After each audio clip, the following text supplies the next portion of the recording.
Hello నమస్తే, welcome to పాడ్కాస్ట్లో ప్రస్తుతం మనతో పాటు జాయిన్ అవుతున్నారు బీఆర్ఎస్ పార్టీ ముఖ్య నేత, పార్టీ అధికార ప్రతినిధి, డిఎస్ఎండిసి మాజీ చైర్మన్ మన్నె క్రిషాంక్ గారు. నమస్తే. నమస్తే అండి. ఏంటి హిల్ట్ పీ గొడవ ఏంటి?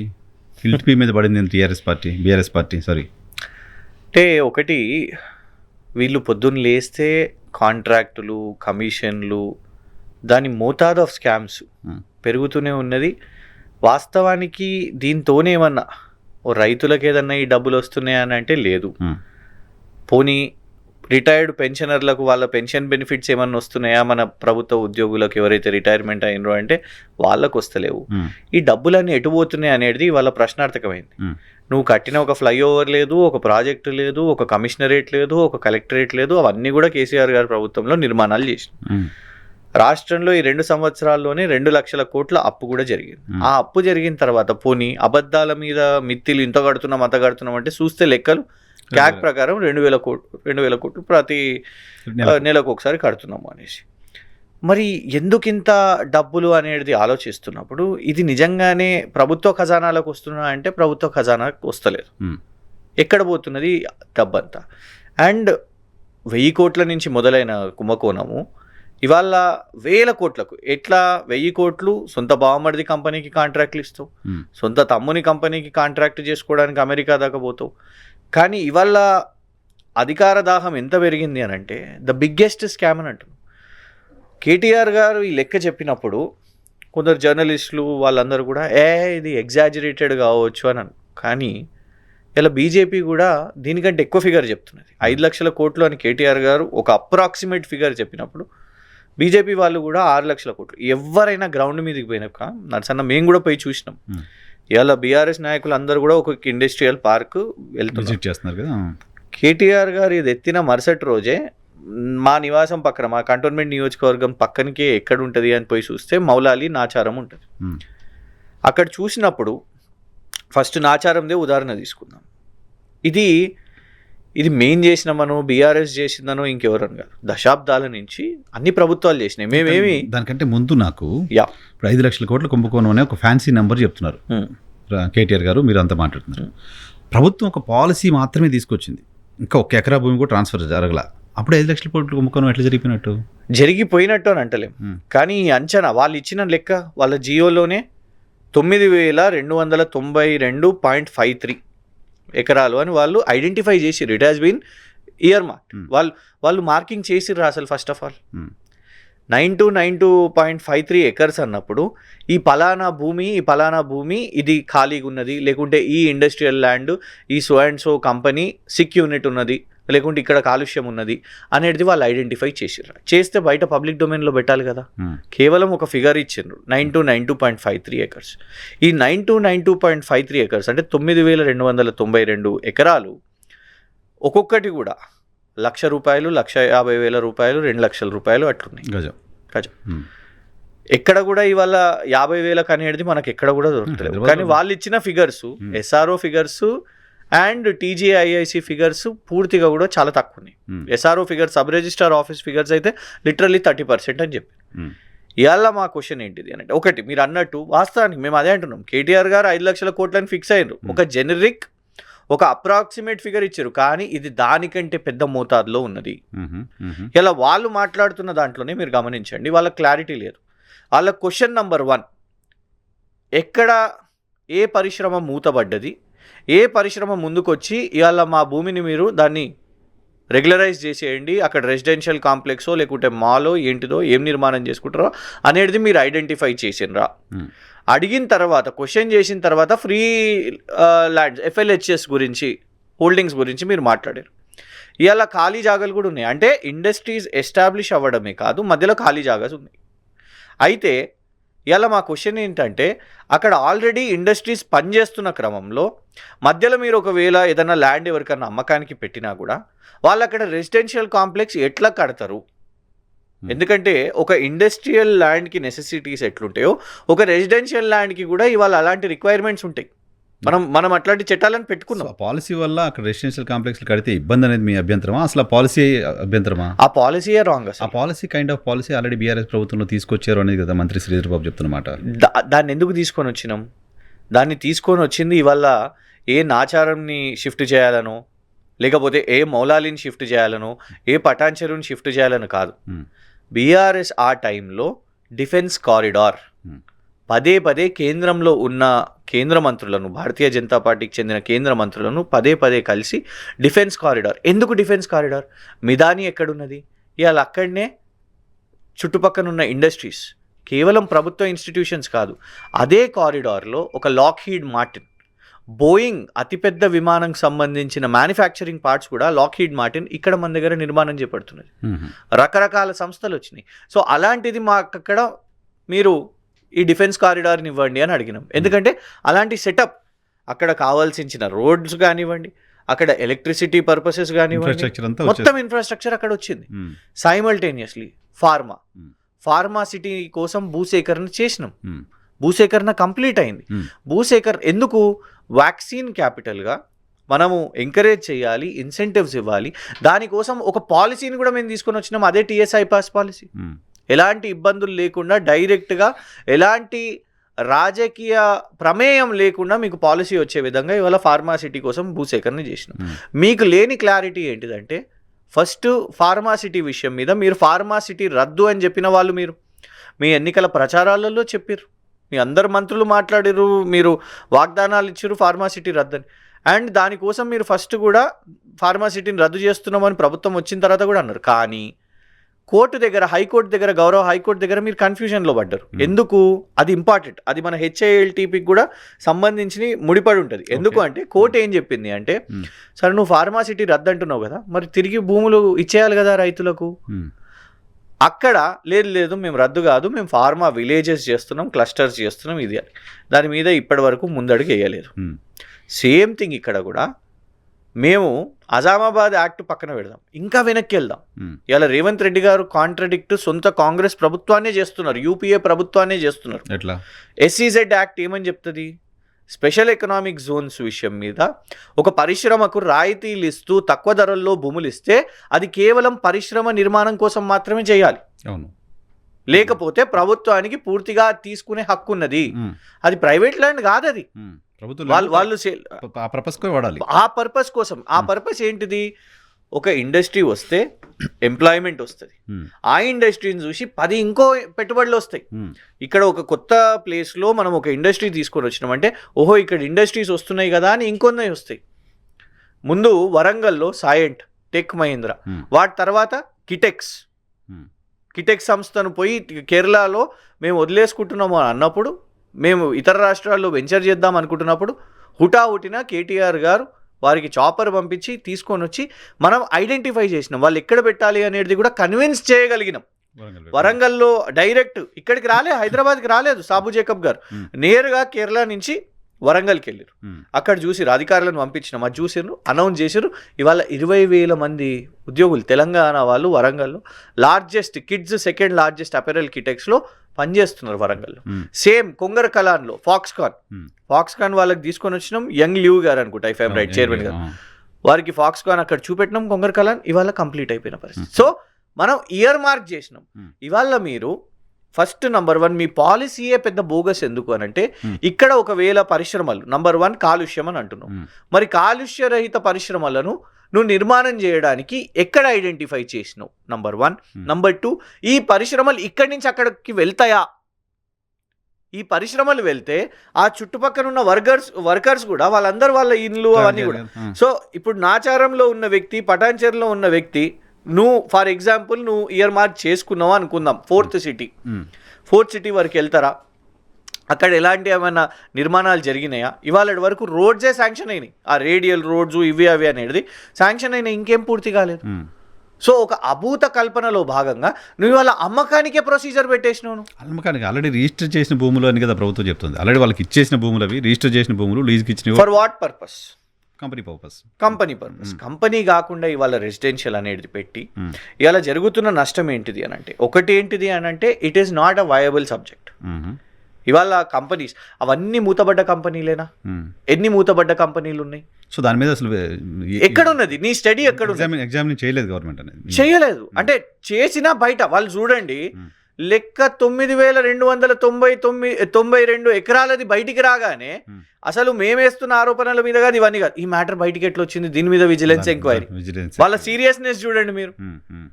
మ్యాటర్ బయటికి రావాలి కదా నర్సన్న, మొత్తం అందరికీ తెలియాలి కదా, రాష్ట్రానికి తెలియాలి కదా, ఎట్లా బయటికి తెలిసిందనే దాని మీద ప్రయారిటీ తీసుకున్నారు వీళ్ళు. తెలియొద్దా? తెలియాల్సిందే. ఇది పబ్లిక్ డొమైన్ లో పెట్టాలి. ఓ సో అండ్ సో ఈ ఇండస్ట్రీ నాచారంలో ఇన్వెస్టర్ అనే ఇండస్ట్రీ ఉంది, అది మూతపడ్డదంట, అది వాస్తవం పనిచేస్తుంది. మీకు ఉదాహరణ చెప్తున్నాను. ఎందుకంటే మ్యాజిక్ బ్రిక్స్ అనే వెబ్సైట్లో ఇది జరిగిన తర్వాత నేను సెర్చ్ చేసినాను, ఇండస్ట్రియల్ ల్యాండ్ ఫర్ సేల్ అని చూసినాను.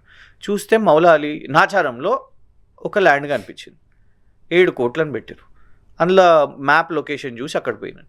చూస్తే దాని ఇరువైపులు కూడా ఇండస్ట్రీస్ పని చేస్తున్నాయి, మధ్యలో ఇండస్ట్రీ లేదు. It was just allocated land, ఖాళీ ల్యాండ్ ఉంది. అండ్ నాచారం మెయిన్ రోడ్కి second property, prime property.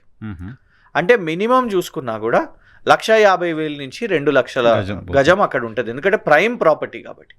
And దాని area 2,800 square yards. So 2,800 square yards into మనం 2 లక్షలు వేసుకుంటే 56 కోట్లు. ఇన్ఫ్యాక్ట్ ఇంకెక్కువ ఉంటుంది, కమర్షియల్ ప్రాపర్టీ అంటే ఇంకెక్కువ ఉంటుంది, 56 కోట్లు. కానీ అమ్మకానికి పెట్టింది వెబ్సైట్లో 7 కోట్ల రూపాయలు. ఎవరికి నష్టం? ప్రభుత్వం ఇండస్ట్రీ కోసం ఇస్తే నువ్వు ఇవాళ ఆ వ్యక్తి ఎవరికైతే అలోకేట్ అయిందో ఆయన 7 కోట్లకి ఇవాళ తీసేసి రేపు దాన్ని పోయి ఈ హెచ్ఐఎల్టీపీ వచ్చిన తర్వాత దాని వాల్యూస్ తర్వాత ఫ్యూచర్లో రెసిడెన్షియల్గా మారితే పెరిగి 56 కోట్లకు వాళ్ళు అమ్మకాన్ని చేసుకుంటారు, వాళ్ళకి లాభం చేయడానిక. ఇదే ఇవాళ ఓపెన్గా కేటీఆర్ గారు ఫస్ట్ ఏమన్నారు, ఓపెన్ ఆక్షనింగ్ చేసేయి, హెచ్ఎండిఏ ప్లాట్స్ చేస్తున్నట్టు మీరు చేస్తే ఎకరానికి రకరకాల వాళ్ళు వస్తారు, ఇది రెగ్యులర్ ప్రైసు, దాన్ని ఆక్షనింగ్ చేసుకుంటారు. ప్రభుత్వం ఆల్రెడీ ఒకరికి అలాట్ చేసిన భూమి వెనక్కి ఎలా తీసుకుంటుంది? అదే ఫస్ట్ ప్రైమరీ క్వశ్చన్. అసలు వెనక్కి తీసుకోవడమే. మొన్న కేరళలో 2025లో ఇండస్ట్రియల్ ల్యాండ్ అనేది వేరే పర్పసెస్ కోసం ఇట్లా ఉపయోగించొద్దు అని మొన్న కేరళ హైకోర్టు చెప్పింది. జనరల్గా ఇచ్చిన ల్యాండ్ ఇది కోర్టులో నిలబడదు, అసలు వాస్తవానికి ఇది కోర్టులో నిలబడదు. రేవంత్ రెడ్డి జేబులోకి డబ్బులు ఎలా వస్తాయి? ఇప్పుడు నరసింహారావు అనేటోడు మౌలాలిలో కంపెనీ కోసం భూమి తీసుకున్నాను, కంపెనీ పెట్టలేదో లేకపోతే కంపెనీ పెట్టి మూసేసాము, ఆ ల్యాండ్ నువ్వు రెసిడెన్షియల్కి వాడుకోవచ్చు అని ప్రభుత్వం జీవో ఇచ్చింది. నేను అక్కడ ల్యాండ్ దాన్ని రెసిడెన్స్ చేసుకుని నేను మనీ చేసుకుంటా. రేవంత్ రెడ్డికి కాంగ్రెస్ పార్టీకి జేబులో డబ్బులు ఎలా వస్తాయి? Insider trading. ఇవాళ అధికారంలో వాళ్ళే కూర్చొని ఉన్నారు కదా, అధికారంలో వాళ్ళు కూర్చున్నప్పుడు వాళ్ళ చుట్టుపక్కన వాళ్ళ బ్రదర్స్, వాళ్ళ ఫ్యామిలీ మెంబర్స్ ఇవాళ వాళ్ళు ఏదైతే కొనుగోలు చేసుకున్నారో ఇలా వాళ్ళ చేతుల్లో ఉన్నది కాబట్టి వాళ్ళు కొనుగోలు చేసే ఆస్కారం ఉన్నది. ఎందుకంటే మీ అనుమానం ప్రాబబిలిటీ ట్రాన్స్పరెన్సీ లేదు కాబట్టి. నువ్వు ట్రాన్స్పరెంట్ ఉండుంటే మేబీ ఇవాళ మా ప్రాబబిలిటీ కాదు, మేమేం కాన్స్పిరసీ థియరీలో అల్లాల్సిన అవసరం లేదు. నీ ట్రాన్స్పరెన్సీయే లేదు, నువ్వు ఉల్టా ట్రాన్స్పరెంట్ ఉండొద్దు అని చెప్తున్నాను. ఎందుకు బయటికి పోయింది? ఎందుకు బయటికి పోయింది? కేబినెట్ సమావేశంలోకి బయటికి ఎట్లా పోతుంది? పోయింది ఎవరి దగ్గరికి? రాష్ట్రంలో బయట వ్యక్తో లేకపోతే ఏ పాకిస్తాన్ వాళ్ళ దగ్గర కాదు కదా, ఒక ఎమ్మెల్యే, ప్రధాన ప్రతిపక్షం, మున్సిపల్ శాఖ మంత్రిగా చేసిర్రు. సో వారి దగ్గరికి ఇవాళ ఈ సమాచారం పోయిందని అంటే మీడియా పరంగా పోయిందో ఎట్లా పోయిందో. ఇవాళ ఇంకోటి కూడా అంటున్నారు, వాళ్ళ ప్రభుత్వంలోనే ఎవరో మోల్ ఉన్నారు అనేసి మొన్నటి వరకు చాలా కీలక పదవిలో ఉండే ఇవన్నీ ఏదో వాళ్ళ మీద విచారణలు చేపడుతున్నారు. అంటే ఇంత సీరియస్గా తీసుకున్నది అని అంటే గోప్యత ఏదో ఉన్నది కదా, ఏది బయటపడడానికి, ఏం ఆపడానికి? ఇలా అందరికీ తెలిసిందే వాళ్ళ బ్రదర్స్ ఏ విధంగా అయితే వ్యాపారాలు చేసుకుంటున్నారో, కమిషన్లు, కాంట్రాక్ట్లు ఇవన్నీ నడుస్తున్నాయి.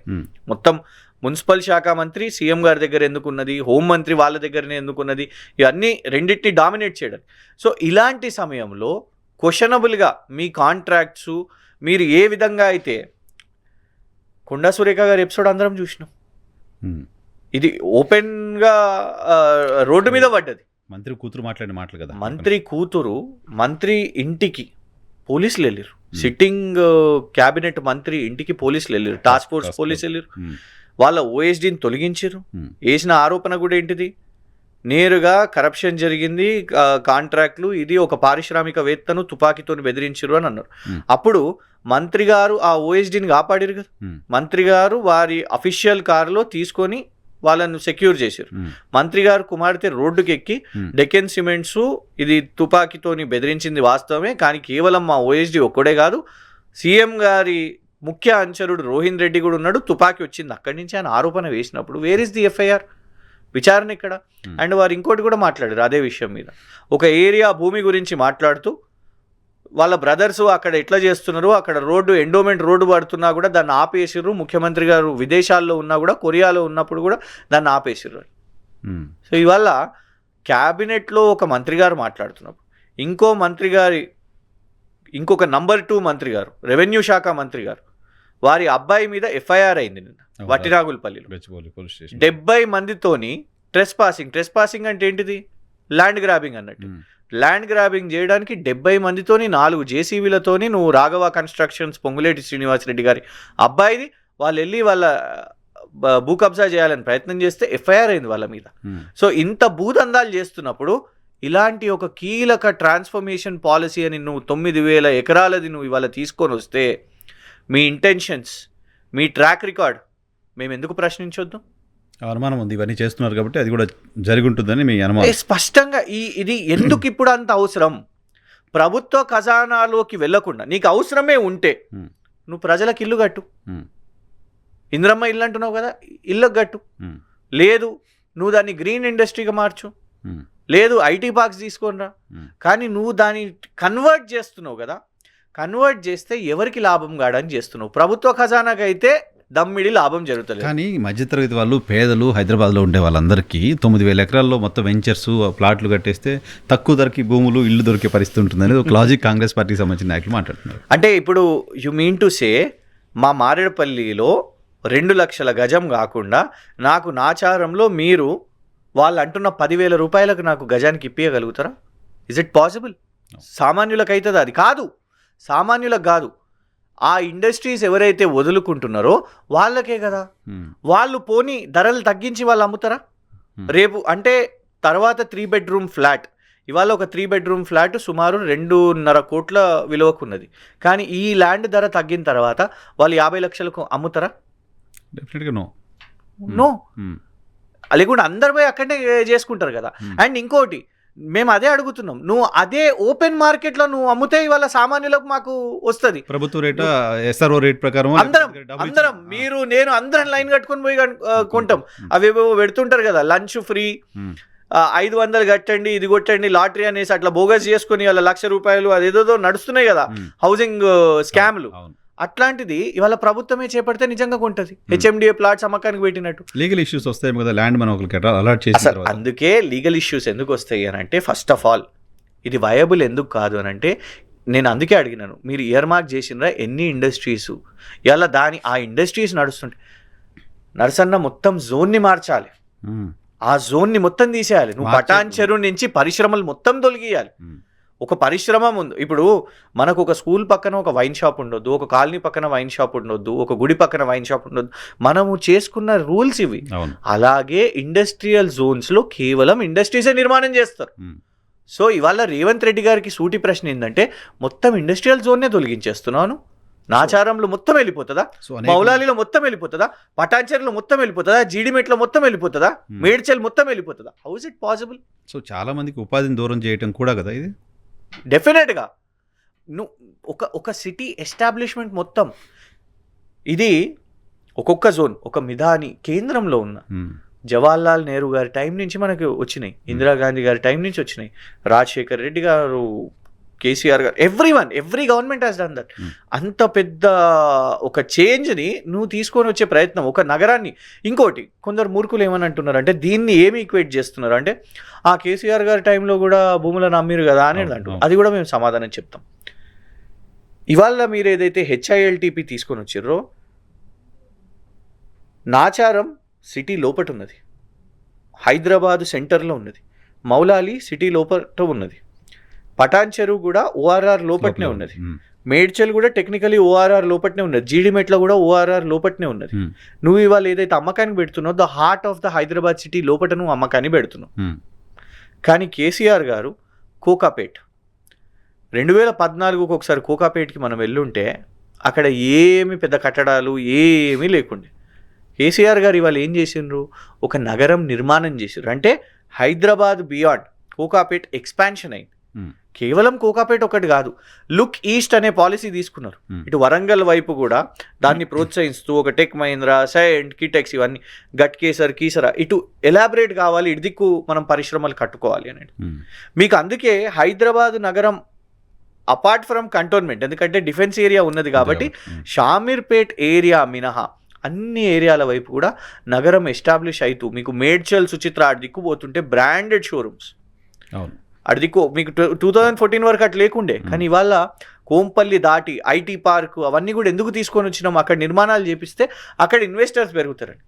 సో కోకాపేట్లో ఒకవేళ అది అమ్మకానికి పెట్టినప్పుడు ఇంకోటి అదేమన్నా కేసీఆర్ గారు జేబులోకి పోయిందా, లేదు ఇన్సైడర్ ట్రేడింగ్ ఏమన్నా అయిందా, ఓపెన్ ఆల్ ఓవర్ ఇండియా, ఎంటీఎస్సీ అని అంటారు కదా, ఓపెన్ గా all over India anyone can participate, దాన్ని ఆక్షన్ చేశారు. ఇలా వాళ్ళు అదే చేస్తున్నారు. అది నేరుగా ఏమైంది, అది ప్రభుత్వ ఖజానాలకు పోయినాయి. ఒక రైతు బంధుకో, ఒక ప్రాజెక్ట్కో, ఒక నిర్మాణంకో, రకరకాల నిర్మాణాలు దానికి ఉపయోగించినాం. కానీ ఇవాళ ఒకవైపు 2 లక్షల కోట్ల అప్పు, నువ్వు చేసిన నిర్మాణము ఏం లేదు, నువ్వు చేసిన పూర్తి స్కీము ఏది లేదు, నువ్వు చేసిన ఏ గ్యారంటీ పూర్తిగా కాలేదు, నువ్వు 4,000 పెన్షన్ ఇవ్వలేదు, నువ్వు 2,500 మహిళలకు ఇవ్వలేదు, యూ హ్యావ్ డన్ నథింగ్. మరి ఎందుకు ఇంత ఇమీడియట్గా అర్జెంటుగా నువ్వు మొత్తం ఇండస్ట్రియల్ సిటీని, ఇండస్ట్రియల్ పార్క్నే మార్చేసి ఎటు తీసుకుపోతావు, ఎక్కడికి తీసుకోవాలనే దానిపైన ప్లాన్ లేదు, దీంట్లో ఏమేం చేస్తున్నావు ఏంటి అనేది మార్క్ చేయలేదు. ఎస్, సో వాళ్ళకి ఎందుకు ఇస్తున్నావు అనే దానిపైన గవర్నమెంట్ దగ్గర నుంచి ఆన్సర్ లేదు. అండ్ ఇంకోటి, దీన్ని కాంట్రడిక్షన్ అని ఎందుకంటున్నా అంటే స్పెషల్ ఎకనామిక్ జోన్ యాక్ట్ని నువ్వు కాంట్రడిక్ట్ చేస్తున్నావు. రాహుల్ గాంధీ గారు పొద్దున్న లేస్తే అదానీ అంబానీకి అడ్డకు పావు సేరుకు నరేంద్ర మోదీ గారి ప్రభుత్వం భూములు ఇస్తుంది అని ధారావి అప్పుడు ఏం మాట్లాడారు రాహుల్ గాంధీ గారు, ముంబైలో ధారావిది డెవలప్మెంట్ కోసం అదానీకి ఎందుకు ఇస్తున్నారు, ఇది ప్రజల కోసం, ప్రజల భూమి, ప్రజల ఆస్తి, ప్రభుత్వ భూమి, నువ్వు ప్రైవేట్ వ్యక్తికి ఎట్లా ఇస్తున్నావు, ఎంత ధరలు ఇస్తున్నావు, రూపాయికి ఎందుకు పంచుతున్నావు అని ఇవి స్పీచెస్ ఉన్నాయి రాహుల్ గాంధీ గారి. పార్లమెంట్లో మాట్లాడిండు, అవుట్ సైడ్ ద పార్లమెంట్ మాట్లాడిండు. రైతుల విషయం మీద కానివ్వండి, మొనోపలి, ఇండస్ట్రియల్ మొనోపలి, చిన్న చిన్న పరిశ్రమలు, చిన్న ఎంఎస్ఎంఈస్, వాటిని అన్నింటినీ తీసుకొని నువ్వు అదానీ చేతిలో పెట్టేస్తున్నావు అని రాహుల్ గాంధీ గారు మాట్లాడిన దాన్ని హీ షుడ్ టాక్ అబౌట్ హెచ్ఐఎల్టీపీ. నువ్వు దాన్ని ఈక్వేట్ చేస్తూ ఇక్కడ ఏం చేస్తున్నారు, ఇక్కడ రేవంత్ ప్రభుత్వం ఏం చేస్తున్నది, ఇది కేటీఆర్ గారు ఎక్స్పోజ్ చేశారు. ఓకే, సో మార్కెట్ ఇప్పుడు ఎస్ఆర్ఓ ధర కంటే 30% ఇస్తున్నారు ప్రస్తుతం ప్రభుత్వం. మా టైంలో మేము 100-200% పెంచి ఇచ్చామని కేటీఆర్ గారు చెప్తున్నారు. ఎస్ఆర్ఓ ధర కంటే 100%, 200% పెంచితే కూడా మార్కెట్ ధర కంటే తక్కువ ఇచ్చినట్టే కదా. అప్పుడు కూడా బీఆర్ఎస్ టైంలో క్విడ్ ప్రోకోనో లేకపోతే ఇన్సైడర్ ట్రేడింగ్ ఏమైనా జరిగి ఉంటుందా? ఐకియాతోని మాకేమైనా క్విడ్ ప్రోకో అయ్యి ఉండొచ్చా? ఇదే రేవంత్ రెడ్డి గారు వారికి ఒక బ్రాండ్ ఉండే, ఆర్టీఐలు వేయడాలు, కోర్టుకి వెళ్ళడాలు, ఏదో వసూళ్ళు అవి ఇవి చేస్తారని.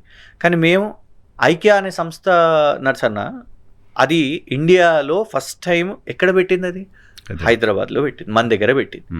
అది అనుకుంటే ఏ ముంబైలో పెట్టవచ్చు, బెంగళూరులో పెట్టవచ్చు, ఎక్కడైనా పెట్టవచ్చు, అంతర్జాతీయ ఒక ఫర్నిచర్ సంస్థ. దాంతో తెలంగాణకు లాభం ఏంటిది అని అంటే, ఐకియాతోని తెలంగాణలో అక్కడ పనిచేస్తున్న వాళ్ళు మన వాళ్ళు ఉన్నారు, మన తెలుగు వాళ్ళు ఉన్నారు, మన తెలంగాణ వాళ్ళు ఉన్నారు, రైట్?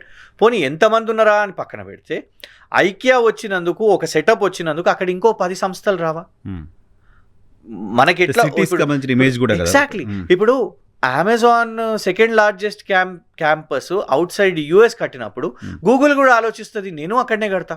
ఓహో, అమెజాన్ గూగుల్ ఉందా, అందుకే ఫాక్స్కాన్ నేను అక్కడనే చేస్తా. ఓ, అమెజాన్ గూగుల్ ఫాక్స్కాన్ తెలంగాణలో ఉన్నాయా, రైట్, కిటెక్స్ నేను అక్కడికి వస్తా.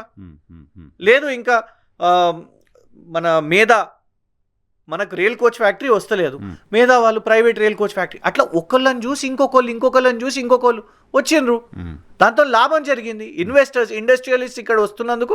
అందుకే there was a time that ఇవాళ కూడా ఏమి మేము ఒకటి కేటీఆర్ గారు ఎప్పుడూ అంటుంటారు, మేము ప్రభుత్వంలో నేనంత మాత్రాన మేము తెలంగాణ గురించి చెడ్డగా మాట్లాడం. మేము తెలంగాణలో ఏమీ లేదు, తెలంగాణ వాళ్ళని దొంగల్లాగా చూస్తున్నారు, తెలంగాణ వాళ్ళు ఎక్కడ చెప్పులు ఎత్తుకపోతారా అని అనుకుంటున్నారు, తెలంగాణ వాళ్ళకి అపాయింట్మెంట్ ఇస్తలేదు. నో, తెలంగాణకు ఆ పొటెన్షియల్ ఉన్నది, 100% ఆ రిసోర్సెస్ ఉన్నాయి. తెలంగాణ ఇవాళ ఇప్పటికీ కూడా మేము అదే అంటున్నాం, బెంగళూరుని మించిపోవాలి అని అనుకుంటున్నాం. అట్లాంటి పరిస్థితికి తీసుకొని వచ్చే విధంగా పనిచేసినాం కూడా. సో మేము అనేది ఏంటంటే, what was our quid pro quo? Yes, our quid pro quo was jobs, employment. ఏ ఇండస్ట్రియలిస్ట్ అన్నా కేటీఆర్ గారు తుపాకీ పెట్టినరు, మా మీద తుపాకీ పెట్టి మాకు డబ్బులు ఇవ్వమని అడిగినారు అని ఒక్క ఆరోపణ అన్న వచ్చిందా? లేదు, మేము వెళ్ళిపోతాము, పోలీసు వాళ్ళని పంపించిండు కేటీఆర్ ఒక ఎల్ఎన్టీ సంస్థ మీద అనే ఆరోపణ వచ్చిందా? ఎంతసేపు ఆయన అడిగింది ఏంటంటే, we will either beat the competition. వాళ్ళ స్లోగన్స్ అందరు చెప్తూ ఉంటారు కదా, సో మేము అలాంటి విధంగా ఇక్కడ వచ్చి పెట్టుబడులు పెట్టే విధంగా మేము ప్రయత్నం కానీ చేసినాం. ఇండస్ట్రియల్ ల్యాండ్స్ అలా ఇచ్చారు అనేది అలిగేషన్. దేనికోసం? ఇండస్ట్రీ కోసం ఇచ్చినాం, ఇండస్ట్రీ సెటప్ కోసం, గ్రౌండింగ్ కోసం ఆల్రెడీ ఇచ్చినాం. ఉన్న ఇండస్ట్రీకి సంబంధించిన ల్యాండ్స్ని వాళ్ళ పేరు మీద రిజిస్టర్ చేయడానికో వాళ్ళు వేరే పర్పస్కి వాడుకోవడం కోసము ఎస్ఆర్ఓ ధరలో 100% to 200% అడిషనల్కి మేము ఇచ్చామని మీరే చెప్తున్నారు కదా. చూడండి, ఇవ్వడం కూడా మేము అనేది ఏంటంటే ఆ రెవెన్యూ ఎక్కడికి పోయింది? ఎస్ఆర్ఓని నువ్వు 100% 200% చేసినప్పుడు ఆ land value where has it gone into the treasury of the government. అది బెనిఫిట్ ఆ ఇండస్ట్రియలిస్ట్కి అయిందా? ఎస్ఆర్ఓ ప్రైస్ నువ్వు ఎంత పెంచితే 100% 200% చేస్తే అది ట్రెజరీ బెంచ్లోకి వెళ్తుంది. నా పాయింట్ ఏంటంటే 100% పెంచితే కూడా మార్కెట్ ధర కంటే తక్కువే కదా అది. అవును. సో అప్పుడు కూడా కొంత గ్యాప్ ఉంది కదా మార్కెట్ ధరకి ఎస్ఆర్ఓ. అంటే చూడండి, ఒకటి అందుకే మనం మీరు ఇన్సెంటివ్స్, కొంచెం తక్కువ నష్టం చేస్తుంటారు, వాళ్ళు కొంచెం ఎక్కువ నష్టం చేస్తారు. మనం ఇండస్ట్రీస్ రావడానికి ఇన్సెంటివ్స్ ఇస్తాం. వాళ్ళు ఎందుకు రావాలి, ఎందుకు ఇక్కడికి వస్తారు, రకరకాల ఒకటి మెజర్స్తో పాటు ఇన్సెంటివ్స్. మేము ఇంత ధర ఇది తక్కువ చేస్తున్నాం అని. కానీ నువ్వు ఇవాళ ఏం చేస్తున్నావు? అమాంత ఒకటేంది, ఇది కొత్త ఇండస్ట్రీ కాదు, ఉన్న ఇండస్ట్రీకే మళ్ళీ నువ్వు ఇవాళ వాళ్ళకు ల్యాండ్, వాళ్ళకు దాన్ని జనరలైజ్ చేస్తూ, రెగ్యులరైజ్ చేస్తూ, ఏదన్నా ఇంకా మీరు ఏ పర్పస్ కన్నా యూజ్ చేసుకోండి అని అంటున్నావు కదా. It is a state's loss. మేమేమంటున్నాము, వాళ్ళు ఇంకా అడిషనల్ ఏమైనా పెడుతున్నారా, ఎక్స్పాండ్ చేస్తున్నారా, కొత్త ఇండస్ట్రీ ఏమైనా తీసుకొని వస్తున్నా, అట్లాంటి దానికి చేయడానికి దీనికి కంపారిజన్ ఎట్లా? ఇక్కడ నువ్వు ఇది సిక్ యూనిట్ అయిందని అంటున్నావు. నాకు చాతగానితనం నాది, నేను ఇంకా పరిశ్రమ చేయలేను, అందుకే దీన్ని రియల్ ఎస్టేట్ గా మార్చుకుందాం అనుకుంటున్నాను అంటే, నేను అందుకే మీకు this is not a factor of only one thing. So భూమిని రియల్ ఎస్టేట్ వ్యాపారం అమ్ముకోవడం కోసం ప్రభుత్వం ఇస్తోంది తక్కువ. అది ఒకటి, దాని ధర ఇష్యూ, ఇక్కడ డబ్బు కూడింది ఉంది, పెట్టుబడి రాష్ట్రానికి నష్టంతో కూడింది. అండ్ ఇంకోటి ఆ డైమెన్షన్స్, ఇండస్ట్రియల్ జోన్ అనే డైమెన్షన్స్ అనేటి ఇవన్నీ మార్పు, నీ ప్రిపేర్డ్నెస్ కూడా లేదు. ఇన్ని ఫ్యాక్టర్స్ ఉన్నాయి ఇండస్ట్రియల్ జోన్ లో, రెసిడెన్షియల్ కాంప్లెక్స్ కట్టడానికి ఇన్ని ఫ్యాక్టర్స్ ఉన్నాయి నరసింహారావు గారు. ఒక్కటి కాదు అంశం, ఇన్ని ఫ్యాక్టర్స్ ని నువ్వు దీన్ని ఇంకెక్కడ సాల్వ్ చేసినావు? నువ్వు చేసిందే ఇవాళ వరకు నీ పాలనలో భాగంగా నువ్వు చెప్పిన గ్యారెంటీలు, డిక్లరేషన్స్ ఇవన్నీ కాకుండా దీన్ని నువ్వు ప్రయారిటీకి ఎందుకు ఉంచుకున్నావు? ఎందుకంటే బీహార్ ఎలక్షన్స్లో చాపర్ హెలికాప్టర్తో సహా ఫండింగ్ వెళ్ళింది ఇక్కడి నుంచే, మహారాష్ట్ర ఫండింగ్ వెళ్ళింది ఇక్కడి నుంచే, హర్యానా ఎలక్షన్ ఫండింగ్ వెళ్ళింది ఇక్కడి నుంచే, ఢిల్లీ ఫండింగ్ వెళ్ళింది ఇక్కడి నుంచే. రేపు రాహుల్ గాంధీ గారు ప్రధానిగా పోటీ చేయాలంటే, ఏఐసిసికి మొత్తం ఫండింగ్ చేయాలంటే దీనికంటే పెద్ద స్కామ్ మొత్తం ఏఐసిసికి, కాంగ్రెస్ పార్టీకి. ఎందుకంటే హిమాచల్ ప్రదేశ్, కర్ణాటక, తెలంగాణ ఈ 3 ప్రభుత్వాలే ఉన్నాయి. హిమాచల్ని ఎంత పిండినా కూడా వాళ్ళు పాపం టాయిలెట్ మీద కూడా ట్యాక్సులు తీసుకుంటున్నారంట. అక్కడ ఉన్న మూత్రాలయాల మీద, వాటి మీద కూడా ట్యాక్సులు పెంచుతున్నారు. అక్కడ అట్లాంటి పరిస్థితి లేదు. కర్ణాటక ముఖ్యమంత్రి కుర్చీ, ఉప ముఖ్యమంత్రి మధ్యలో ఇద్దరి మధ్యలో పంచాయతీ ఉన్నది. ఆల్రెడీ అక్కడ బీజేపీ కన్నేసుకొని ఉన్నది. ఏ స్కామ్ చేసినా కూడా వాళ్ళ వాల్మీకి కార్పొరేషన్ నుంచి మొదలు పెట్టుకుంటే వాళ్ళ అన్ని రకరకాల స్కామ్లు వాళ్ళ బయట ఉన్నాయి. కర్ణాటక నుంచి ఏమీ పిండలేము. సో పిండాల్సింది మొత్తం తెలంగాణ నుంచే. అది కొంత వాటా ఇక్కడ సొంత బ్రదర్స్ దగ్గరికి వెళ్తాయి, తర్వాత వాటా ఏఐసిసి దగ్గరికి వెళ్తుంది. అందుకే ఈ పెద్ద మోతాదులో ఈ స్కామ్ని చేస్తున్నారు అని భావిస్తున్నాం. లేకపోతే ఒక ప్రణాళిక లేకుండా నువ్వు ఎక్కడికి దీన్ని షిఫ్ట్ చేస్తావు తెలియదు, ఇది ఎవరికి లాభం జరుగుతుంది తెలియదు. మీలాంటి నాలాంటి లేకుంటే మధ్యతరగతి సామాన్యులు ఎవరన్నా దీన్ని ఓపెన్గా కొనుక్కోగలుగుతారా తెలీదు, వాళ్ళకి అవైలబుల్ కాదు. సో అలాంటిది పోనీ ఆ చుట్టుపక్కల ఇండస్ట్రియల్ జోన్ని మొత్తాన్ని మార్చేస్తున్నారా? కాలుష్యం నిజంగానే అక్కడ మొత్తం రెసిడెన్షియల్ ఏరియా అయిపోతుందా తెలియదు. ఇది తెలియకుండా, క్లారిటీ లేకుండా నువ్వు ఇంత హుటాహుటిన ఒక జియోని కూడా తీసుకొని వచ్చి క్యాబినెట్లో పెట్టినావంటే ఇది కేవలం personal interest to make money మాత్రమే. ఏంటి బీఆర్ఎస్ పార్టీ ఏం చేయబోతోంది? మీరు వస్తే ఏం చేస్తారు దీనిపైన? ఒకటి, ఇవాళ ఇండస్ట్రియల్ పార్క్స్కి వెళ్ళడము ఇదంతా కూడా కారణం ఏంటంటే అక్కడ ఉన్న కార్మికుల్లో కూడా తెలియాలి కదా. అది మేజర్ వాళ్ళ ఉద్యోగాలు అంతమంది, వేల మంది ఒక ఇండస్ట్రీలో, ఒక ఇండస్ట్రియల్ జోన్లో వేల మంది వాళ్ళ కుటుంబాలందరూ కూడా డిపెండ్ అవుతారు. Are they ready to move from here? ఒక నాచారం నుంచి, మేడ్చల్ నుంచి, జీడిమెట్ల నుంచి, మౌలాలి నుంచి, పటాన్చెరు నుంచి మీకు తెలుసా ఇవి మూతబడుతున్నాయి, ఇక్కడి నుంచి మిమ్మల్ని షిఫ్ట్ చేస్తున్నారంట, మీకు అసలు కనీసం సమాచారం ఉన్నదా? మీ పనిచేస్తున్న పరిశ్రమను ఆపివేస్తారు.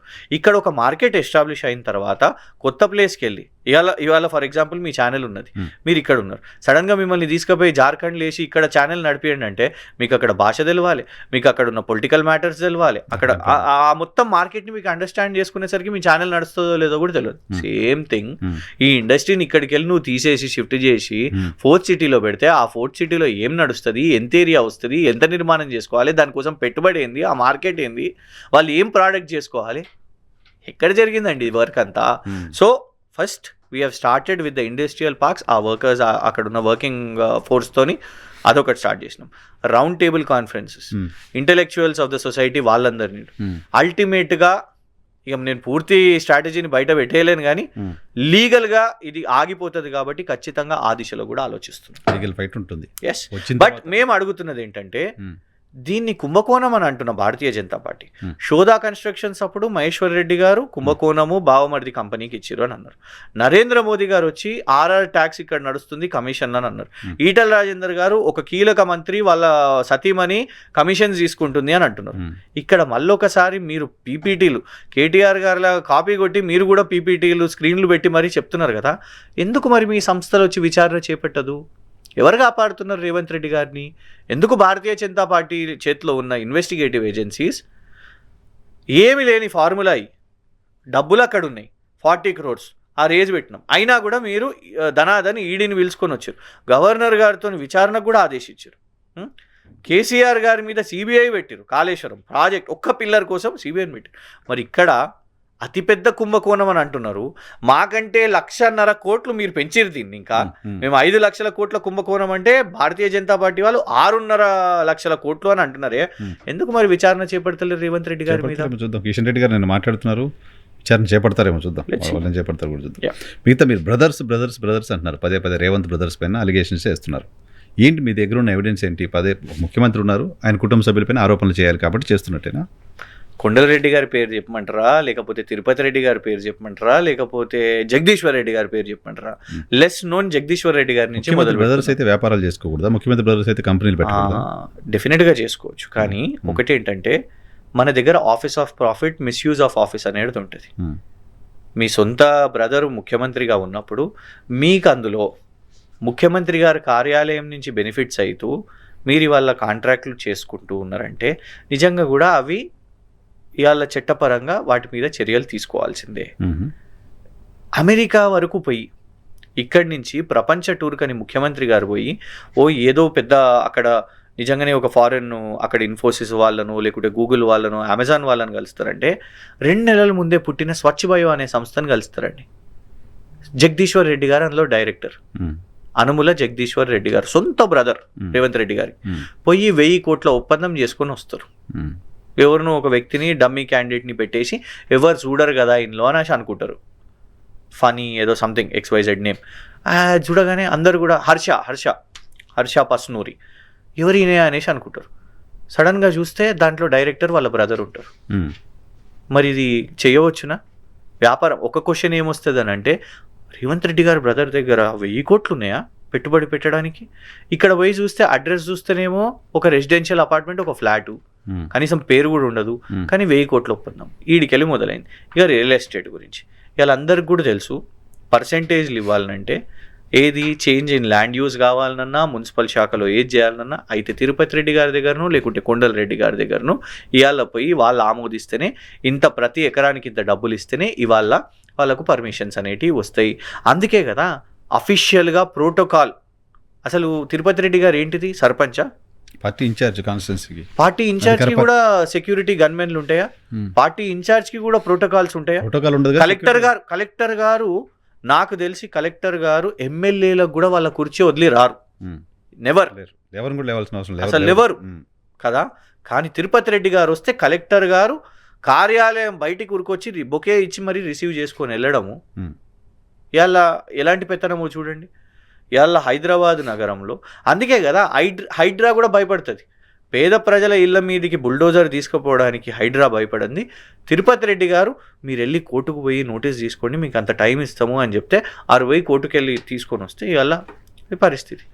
సో మేము అనేది ఏంటంటే చాలామంది మాట్లాడుతున్నారు ఇవన్నీ కూడా బేనామీ కంపెనీస్ అండి. KLSR ఇన్ఫ్రాటెక్ మేము ఎప్పుడు కూడా రెగ్యులర్గా మాట్లాడుతున్నాం. ఎస్, ఇప్పుడు మేం కాదు 2019లో EDA KLSR infratech is benami company of Revanth Reddy అని అన్నారు. ఎందుకు అని అంటే రేవంత్ రెడ్డి గారు అప్పుడు land cruiser car black colour TS07 FF0009 ఇది రేవంత్ రెడ్డి గారు PCC ప్రెసిడెంట్ ఎంపీగా ఉన్నప్పుడు ఉపయోగించిన కారు. కట్ చేస్తే ఏంటంటే అది రిజిస్ట్రేషన్ KLSR కంపెనీ మీద. సో ఏదో సంబంధం ఉన్నది. ఇది ఈడీ బీనామీ అని అన్నది. మొత్తం కాంట్రాక్ట్లు కూడా అప్పుడు రేవంత్ రెడ్డి గారు కొడంగల్ వారు ఎమ్మెల్యే ఉన్నా లేకపోయినా మొత్తం ఒత్తిడి చేసి కేఎల్ఎస్ఆర్ అనే కంపెనీ. ఇంకోటి బీఆర్ఎస్ ప్రభుత్వం పెద్దగా ఇవన్నీ పట్టించుకోకపోతుండే, ఎవరు చేసుకుంటుర్రా, ఎవరు కాంట్రాక్టులు చేసుకుంటుర్రా. రేవంత్ రెడ్డి గారు బ్రదర్ కంపెనీకి కూడా భూపాల్ ఇన్ఫ్రాస్ట్రక్చర్ కూడా బీఆర్ఎస్ ప్రభుత్వంలో కాంట్రాక్ట్లు వచ్చినాయండి, పవర్ కాంట్రాక్ట్స్ లో. కొండల రెడ్డి గారు తిరుపతి రెడ్డి గారి కంపెనీ. సో అంత పవర్ఫుల్ ఏమో రేవంత్ రెడ్డి మీ ప్రభుత్వంలో కూడా పని చేయించుకున్నారు. అట్లా చేపించుకున్నారు కింద. ఇక పెద్ద కేసీఆర్ గారు పట్టించుకోకపోతుండే కదా, ఏం జరుగుతుందో టెండర్లు వేసుకుంటున్నారు. అయితే సీన్ ఎప్పుడు వచ్చింది అని అంటే, ఈ కేఎల్ఎస్ఆర్ కంపెనీ ఓ 2-3 చిన్న కంపెనీలకు బిల్లులు ఎగ్గొట్టింది. 15 లక్షలు, 20 లక్షలు, 25 లక్షలు. ఆ కంపెనీలు ఎవరో ఒకరు తిక్కలోళ్ళు వెళ్తారు కదా, 3-4 నెలలు కూడా ఉద్యోగులకు జీతాలు ఇవ్వకపోయేది, బౌన్సర్లను పెట్టుకుంటారు. ఈ చిన్న కంపెనీలు ఏం చేసినాయంటే కోర్టును ఆశ్రయించినాయి. చెన్నైలో ఎన్సీఎల్ఏటీ కోర్టుకు పోయి మాకు వీళ్ళు ఇస్తలేరు అని అంటే, వాళ్ళు ఆ కేసు కాస్త మా దగ్గర లేవు, డబ్బులు లేవు, ఇది అదని చెప్పిన కంపెనీ ఇన్సాల్వెన్సీ కేసు అయింది, అంటే దివాలా తీసిన కేసు అయింది. ఇంకొకటి ఏంటంటే, ఆ ఎన్సీఎల్ఏటీ కేసు వింటున్న జడ్జి గారు నాకు ఒక మెసేజ్ వచ్చింది, నేను ఈ కంపెనీ కేఎల్ఎస్ఆర్ కంపెనీకి నేను ఫేవరబుల్గా జడ్జిమెంట్ ఇవ్వాలి అని నాకు ఒత్తిడి పెడుతున్నారు, సో నేను తప్పుకుంటున్నాను. దీన్ని మొన్నటి వరకు ఉన్న CJI, supreme court CJI BR Gavai garu సీరియస్గా తీసుకున్నారు. ఒక జడ్జి గారికి ఇలాంటి బెదిరింపు ఏంది అనేది. కట్ చేస్తే ఇది ఎవరు బినామీ కంపెనీ అని ఆరోపణ ఉన్నది, రేవంత్ రెడ్డి గారు. అంటే ఒక ముఖ్యమంత్రి దీని మీద చేయి పెట్టిండా, అందుకే ఇది అంత ధైర్యం చేసిందా, ఒక జడ్జికి మెసేజ్ వెళ్ళేదంతా అనేది ఒక క్వశ్చన్ మార్క్. ఇంకొకటి ఏంటంటే, ఇన్సాల్వెన్సీ అని ఉన్నప్పుడు హైకోర్టు ఏమో సిబిఐ విచారణ చేపట్టండి అని, ఇవాళ సిబిఐ లిఖితపూర్వకంగా మీరు రిప్లై చేయండి అని మండే వరకు హైకోర్టు టైం ఇస్తుంది. ఎన్సీఎల్ఏటీ ప్రిన్సిపల్ బెంచ్ ఢిల్లీలోనేమో ఆర్థిక లావాదేవీలు ఆపేసేయండి మీరు తదుపరి ఆదేశాలు ఇచ్చే వరకు అని ఎన్సీఎల్ఏటీ అంటది. కానీ అలాంటి ఒక కంపెనీకి, ఇలా దివాలా తీస్తున్న కంపెనీకి రేవంత్ రెడ్డి గారు యంగ్ ఇండియా కాంట్రాక్ట్లు ఇస్తారు. అవునా? ఎస్, వారి వెబ్సైట్ ఓపెన్ చేసి చూడండి, మేము యంగ్ ఇండియా చేస్తున్నాను. మీకు మన తెలంగాణ ప్రభుత్వం యంగ్ ఇండియా కాంట్రాక్ట్లు దాచిపెట్టున్నది. ఏ బేసిస్గా పెట్టుకుంటాడండి కేఎల్ఎస్ఆర్ కంపెనీ తన వెబ్సైట్లో? నాకు యంగ్ ఇండియా కాంట్రాక్ట్స్ వస్తున్నాయి, ఇక్కడనేమో కనబడదు. తెలంగాణ ప్రభుత్వం టెండర్లలో, కాంట్రాక్ట్లలో, అవార్డులలో కనబడది. కానీ ఒక కంపెనీ వాళ్ళ ఓపెన్గా తన వెబ్సైట్లో పెట్టుకున్నాడు, నేను యంగ్ ఇండియా చేస్తున్నాడు. Yes. Number 2, Vikarabad roads, Parigi roads, 4 lane roads, కోదాడ్లో Rajiv Gandhi lift irrigation works, Komarelli works, కొడంగల్లో వెటర్నరీ కాలేజు, ఇప్పటి వరకు ఆన్ గోయింగ్ వర్క్స్ తనకు వచ్చిన కాంట్రాక్ట్స్ 2500 ఆన్ గోయింగ్. మొత్తానికి మొత్తం అసెస్మెంట్ ఆయన చెప్పుకుంటున్నది, ఆయన వెబ్సైట్లో పెట్టుకున్నది 6000 కోట్ల కాంట్రాక్ట్. ఒక కార్ ఇచ్చినందుకు పాపాన, ఒక ల్యాండ్ క్రూజర్ కార్ ఇచ్చిన పాపాన 6000 కోట్ల కాంట్రాక్ట్లు ఇచ్చుండొచ్చా? లేదు, ఇది రేవంత్ రెడ్డి గారి కంపెనీనా ఇలాంటి బేనామీలను పెట్టి? బీఆర్ఎస్ ప్రభుత్వంలో కేసీఆర్ గారికి, కేటీఆర్ గారు తెలియకుండా కేఎల్ఎస్ఆర్కి ఎలాగైతే వర్క్స్ వచ్చాయో, ఇప్పుడు కూడా రేవంత్ రెడ్డి గారికి తెలియకుండా వచ్చి ఉండొచ్చు కదా. ఇప్పుడు క్యాన్సిల్ చేపియండి, మేము అడుగుతున్నాం కదా.